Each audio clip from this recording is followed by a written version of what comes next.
début, comment les dirigeants tchadiens qui t'ont sollicité, en fait, comment ça s'est passé, la première sollicitation ou bien la première convocation avec les Sao du Tchad? Ouais, alors quand j'ai été intégré du coup en première équipe à Delémont, il y a eu un espèce de, je pense, de recensement. C'était un petit peu aussi depuis ces moments-là que, il me semble, les fédérations africaines commençaient à utiliser aussi Internet, peut-être même en Europe, hein.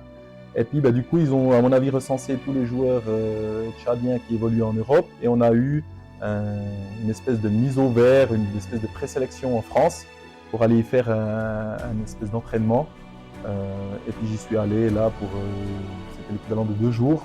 Et après ça, j'avais plus forcément eu de nouvelles, jusqu'à un jour où mon téléphone a sonné. Et puis justement, c'était pour m'indiquer que j'allais être convoqué pour un match de qualification pour la Coupe du Monde.